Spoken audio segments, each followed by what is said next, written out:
much bigger story than I thought. So you had to kind of master the concept behind the Chinese language. Yeah. And in the process I also fell in love with Eranos, because it was still, even though it was no longer the glorious Jung times, right? It was still a very interesting place. Sure. Remarkable. Was James Hillman involved in it? James Hillman quit being involved in it when Rudolf actually introduced the I Ching as an essential part of the Eranos work. And at that time that created conflict with so Hillman left a number of scholars and lecturers at Eranos who felt that this was kind of like Rudolf's toy that was kind of coming at the center. What, the I Ching? The I Ching. Okay. And did nobody... I've later met Hillman, but at the time it was a rumpus. I mean, you were associated with Ritsema's poodles, so you were part of that group. Yeah. Has anybody done a kind of archetypal analysis of the I Ching, trying to marry, say, Hillman's view of the archetypes and you know, from a Jungian perspective? Has anyone done a...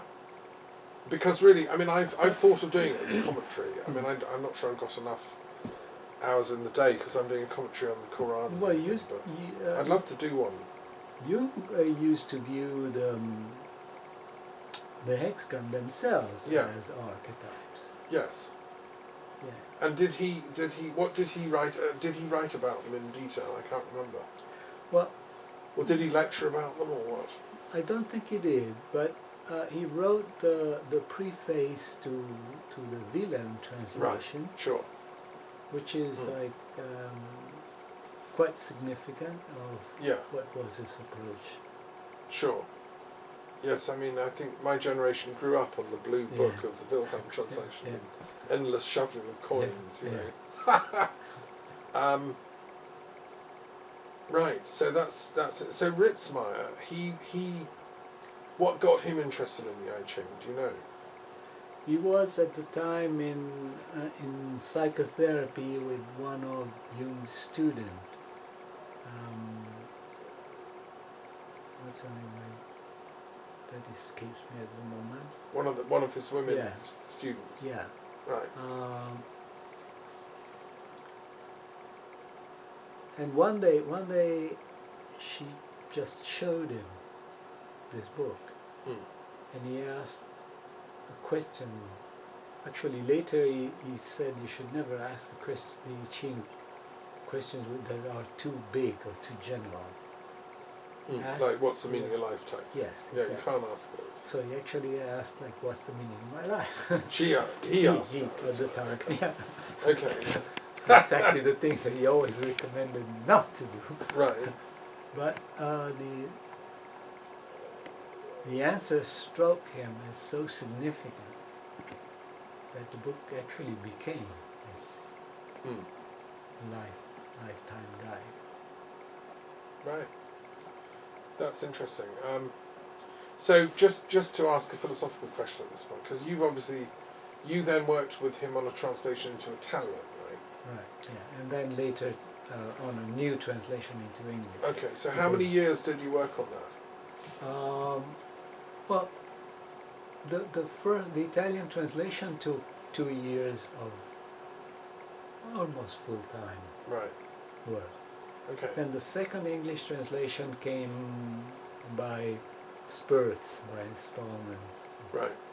In the following years, together with being involved in organizing the conferences and right. So that was published then in 2005. The English. Yeah. Did you work with Chinese natives? Did you have links to Chinese scholars? I mean, is the I Ching studied in contemporary China? Do you know? It's coming back. There's been recently at university level a conference on the I Ching. In China? In China, yeah. Oh, okay. Did you go? I didn't go to that one. Did Western scholars go? Some. Or was it? Krista Robinson, who was the close associate of Ritsema and myself. Right. She went to that one and brought the Eranos I Ching to it. Oh, okay. Yeah. So that one you translated is known as the Eranos I Ching, is it? Yeah, yeah. And some Chinese scholars came to the Eranos meetings.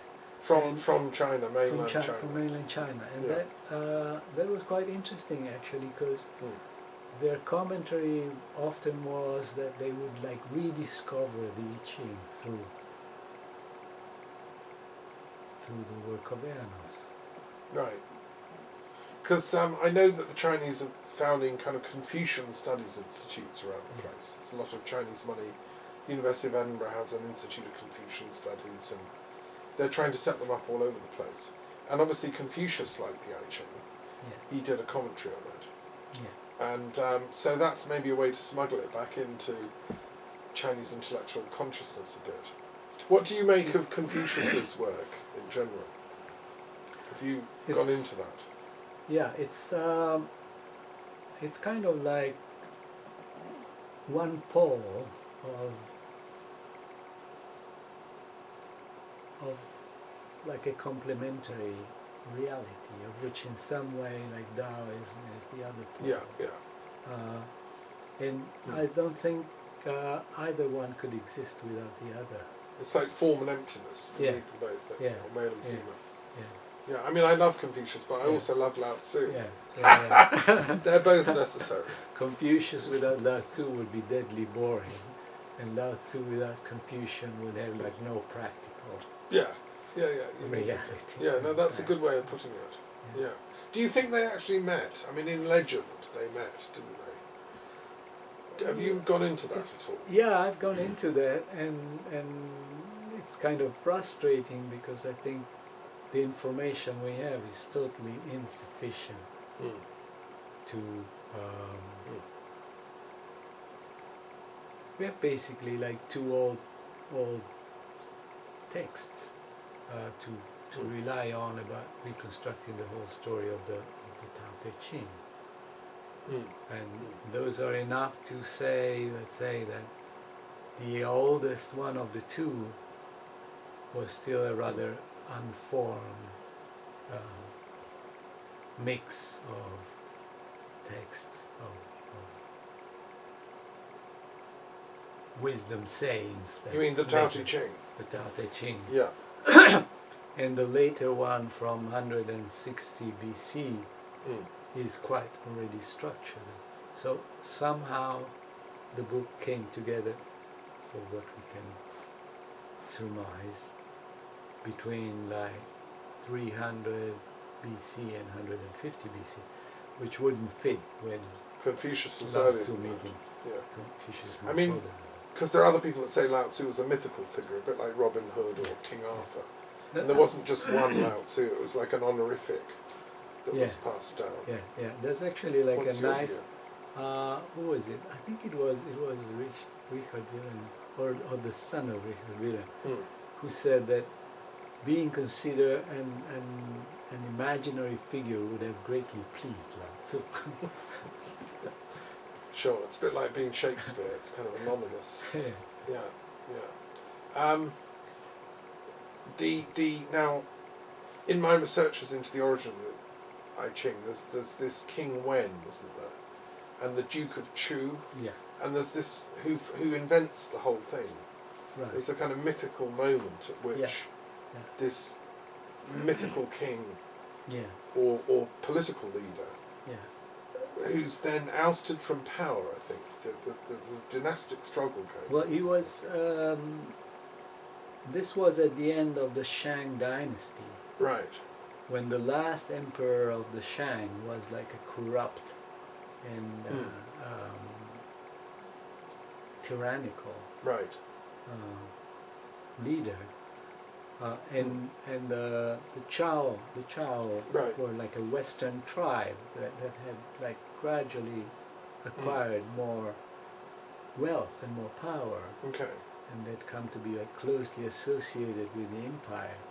And Wen was the king of the Chao, and and he was a righteous king. This is the story. He was a righteous king, a good king. Right. Yeah. So the emperor hated him and mistrusted him and locked him up in an underground jail. Yeah. And the legend goes that while locked up in this underground jail, he worked on this work of light. Yeah, the hexagrams. Saw the pattern. Right. Basic pattern. Yeah. It's a great story. Yeah. Do you think it's true? Is there truth there? Well, I mean, Wen is a historical figure. Yeah. He certainly existed. Yeah. The rest of the story is there may be something to it. I mean, it's a bit like Boethius, the great Roman philosopher, who was locked in a dungeon, accused of heresy, and then composed the Consolation of Philosophy. Right. You know, there's this archetypal figure, Yes. the virtuous person that's wronged and stuck in a prison, and then you get inspiration. I mean, it happened to St. Paul or St. Peter. Yeah. Throughout history, you know, or Nelson Mandela, to take modern times. Right. It's a kind of archetypal Yeah. thing. So I like to think of the I Ching being versed in that way. But my question is what do you think it's actually referring to? How can I put this? As a physicist, you know that all energy comes in different states of vibration, which create reality as we know it. So, you know, all the physical structures of all the atoms conform to mathematical vibrational sequences. So carbon, oxygen is a gas because it's got certain properties determined by the laws of the atoms, which then make the chemicals. You know? Do you think the I Ching is talking about a sort of metaphysical equivalent to that, like the metaphysical elements that underpin the physical structure of energy? And if so, how do we know? How does it work?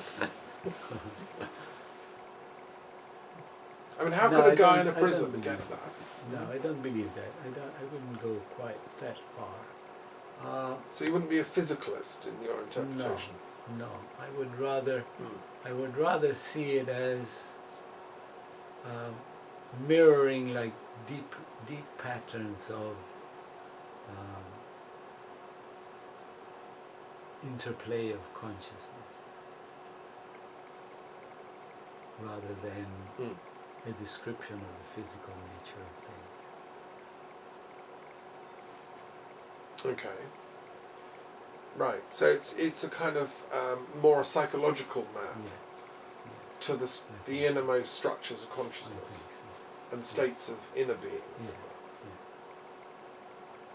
Okay. And that was arrived at through introspection, through meditative practice, which we can all access. Yes, I would guess so. Yeah. And that's why it's universal, because if you go very deeply into your own inner nature, you reach a transpersonal place, which is valid for everybody. Yeah, the book actually originated from the work of the Shang shamans, who practiced like divination by fire. And with the oracle bones.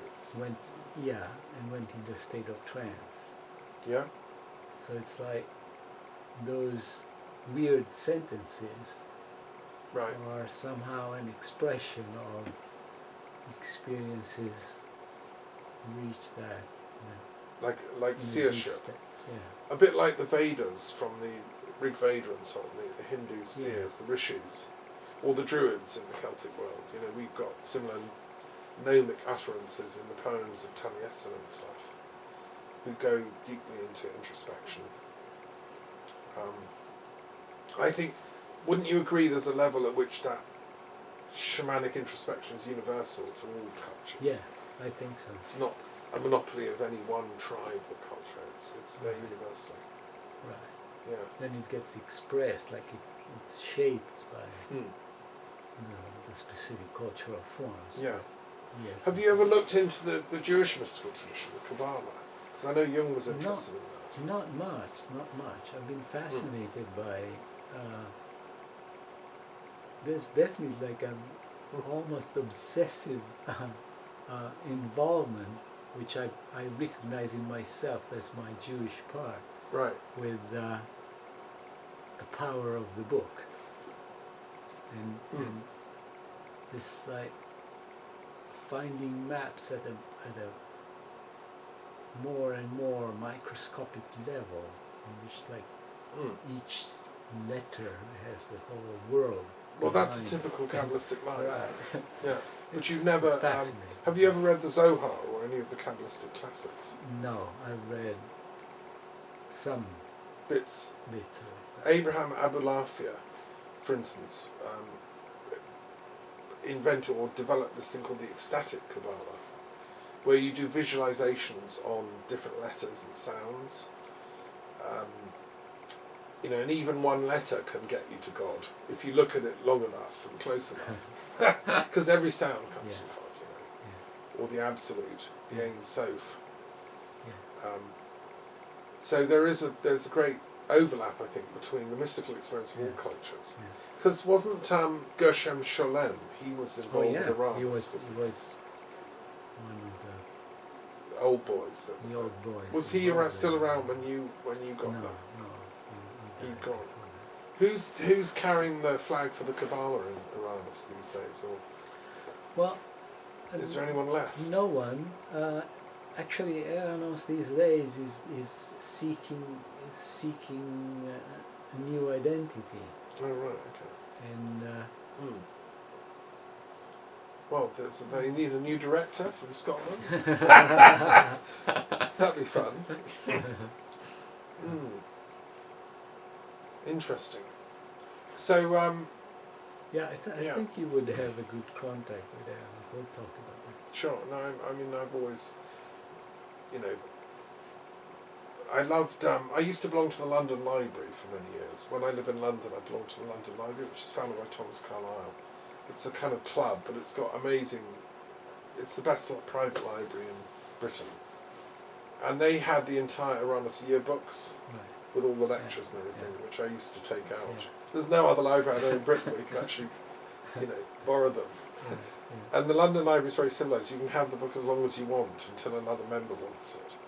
So I'd have them out for years.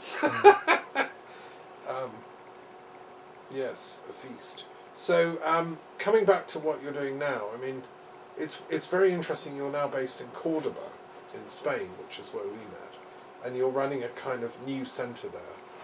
Can you tell us a bit about that? Well, we just started with my partner Cruz. Right. The name is Al-Baida, which means the white one in Arabic. Right. And it's the name of the area where we are. Okay. It's the most beautiful part of the world, I have to say. I mean, it's on the edge of Cordoba, isn't it? Near the mountains. Yeah. It's really on the edge, just behind our house.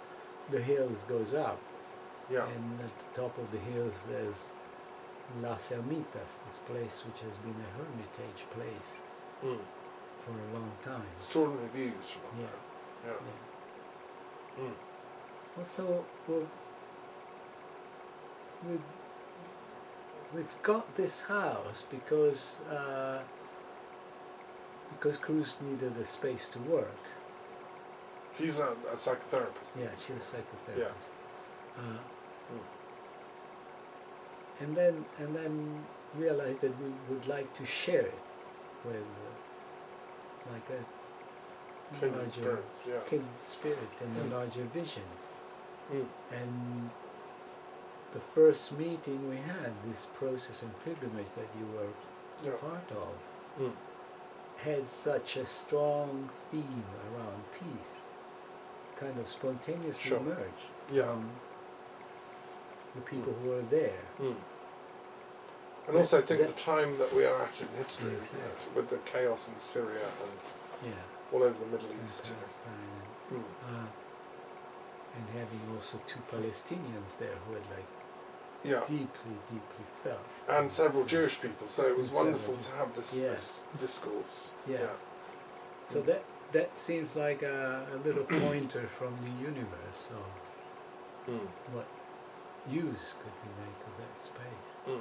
And the connection with Ibn Arabi was very interesting, isn't it? Because he used to be around in Cordoba. Right. And that put us in touch with the Islamic community of Cordoba, which it's still going, isn't it? We knew nothing about, and we met some really nice people. That woman who was Roger Garaudi's wife, she's very interesting. What was her name again? Selma. Salma. Salma. And the house where she and Roger Garaudi lived was very interesting. Yeah.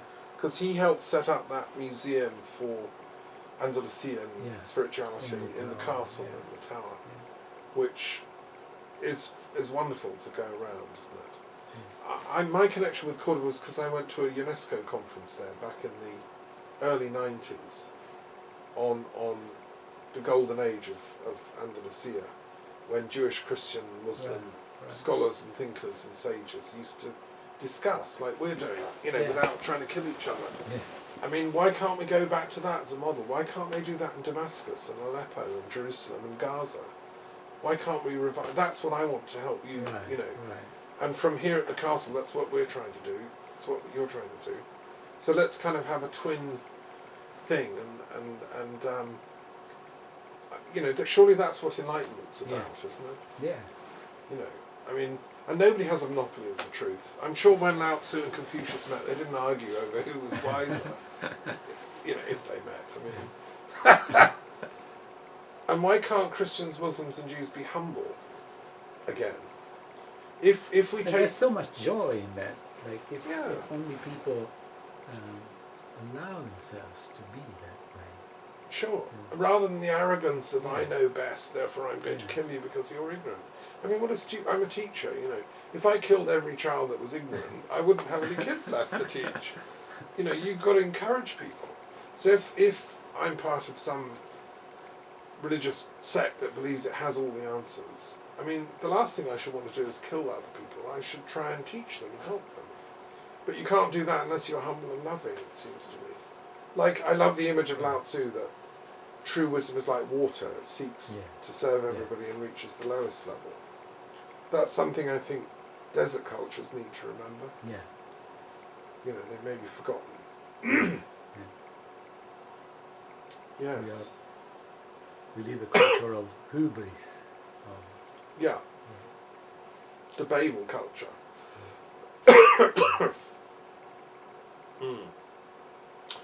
Well, it's been fascinating talking to you. Let's keep on with the work. Yes. And let's get let's get that dialogue going. Yeah, definitely. Okay. It's great being here. Thank you. Thank you so much.